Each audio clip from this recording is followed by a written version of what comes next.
ஆண்டவராக இயேசு கிறிஸ்துவினை நாம் மேம்படுவதாக இந்த புதிய மாதத்தில் உங்கள் யாவரையும் பார்ப்பதில் மிகுந்த சந்தோஷம். 7 என்பது பரிபூரணம். இந்த 7ஆம் மாதத்தில் ஆண்டவர் உங்களை அற்புதமாக நடத்துவார் அப்படின்னு நான் விசுவாசிக்கிறேன். ஆண்டவரோட நடங்க. இந்த மாதம் உங்கள் தேவைகள், உங்கள் குடும்பம் எல்லாவற்றையும் கர்த்தர் சமாதானத்தோடு நடத்துவார் என்று நாங்களும் ஜெபம் பண்ணிக்கிறோம். நீங்களும் எங்கள் ஊழியங்களுக்காக ஜெபம் பண்ணிக்கங்க. கர்த்தர் உங்களை அற்புதமாக நடத்துவார்.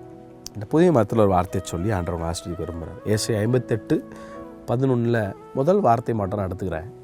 கர்த்தர் நித்தமும் உன்னை நடத்தி.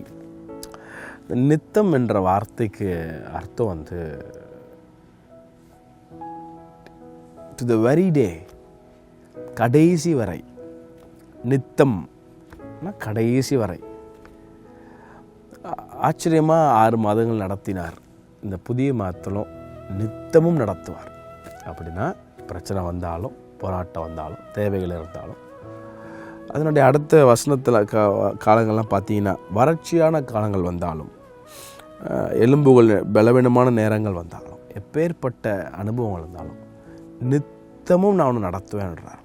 காலவேளையில் இன்றைக்கி அநேகரை பார்த்து இந்த 7ஆம் மாதம் எப்படி 6 மாதம் தாண்டிட்டோம், 7th என்ன பண்ண போகிறோம், இன்னும் அடுத்த வாரம் நான் வீட்டு லோனை கட்டணும், பல காரியங்களை கட்டணும்னு சொல்லி உலக பிரகாரமான பல கவலைகளை உங்களை ஒடுக்கி கொண்டு இருக்கலாம். ஆனால் ஆண்டவர் சொல்கிறாரு, நித்தமும் நான் அவனை நடத்துவேன்.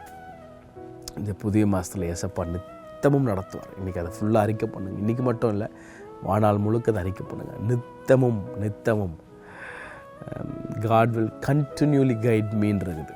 கண்டினியூவாக கைட் பண்ணுவார், நித்தமும் நடத்துவார். மனதார உங்களை அப்படியே ஆசீர்வதிக்கிறேன். சமாதானத்தோடு ஆண்டவர் ஆச்சரியம் நடத்துவார். கர்த்தர் தாமே உங்களை அவரை ஆசீர்வதிப்பாராக. ஆமென்.